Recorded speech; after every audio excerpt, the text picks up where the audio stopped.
హరి ఓం శ్రీమాత్రే నమ. లలితా సహస్రనామ పారాయణలో భాగంగా ఈరోజు అమ్మవారి నామం 915వ నామం, 6 అక్షరాల నామం స్వభావ మధుర. ఈ నామంతో అమ్మవారికి నమస్కారం చేసుకున్నప్పుడు ఓం శ్రీ స్వభావ మధురాయ నమః అని చెప్పుకోవాలి. తీయనైన స్వభావము కలిగినది లేదా మనసుకి ఆహ్లాదము కలిగించినది అని చెప్పి దీనికి స్థూలార్థంగా చెప్పుకుంటే సహజమైన మాధుర్యం కలది అనేది దీనికి అర్థం.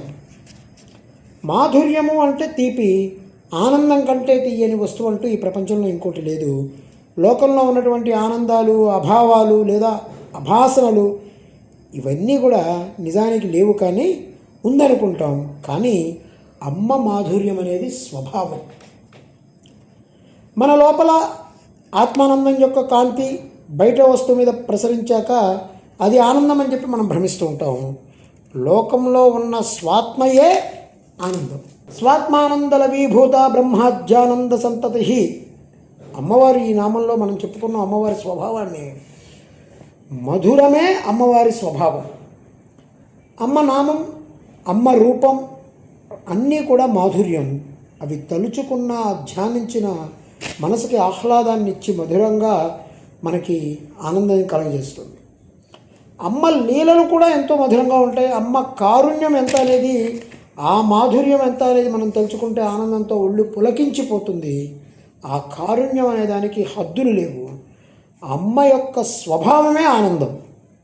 ఆ తత్వం స్వభావ మాధుర్యం. ఇదంతా కలిపి స్వభావ మాధుర.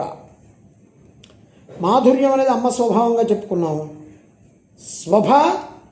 వమధుర అనేటువంటి 3 భాగాలుగా ఈ స్వభావ మధుర అనే దాన్ని అర్థం చెప్పుకోవచ్చు.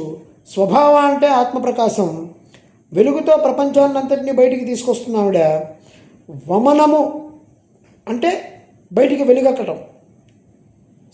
తనదైనటువంటి ప్రకాశంతో ప్రపంచాన్ని వ్యక్తపరిచింది ఆ తల్లి.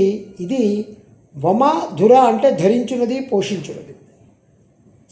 వమాధుర అంటే స్వభావ మధుర అంటే ఆవిడ శక్తితో ప్రపంచాన్ని వెలికితీసి ఆ ప్రపంచాన్ని తానే పోషిస్తుంది, అందులో ఆనందాన్ని నింపుతుంది. కనుక అమ్మ వమాధుర. ఇది మనం ఇంకో రకంగా చెప్పుకోవచ్చు. అట్లా ఆవిడ ఆనందాన్ని ప్రపంచానికి పంచుతున్నటువంటి తల్లి ఏదైతే ఉందో ఆ తల్లి స్వభావ మధుర. ఓం ఐం హ్రీం శ్రీం స్వభావ మధురాయ నమః. ఓం శ్రీమాత్రే నమః. ఓం శ్రీ మహారాజ్ఞే నమః. శ్రీమత్సింహాసనేశ్వర్యై నమః.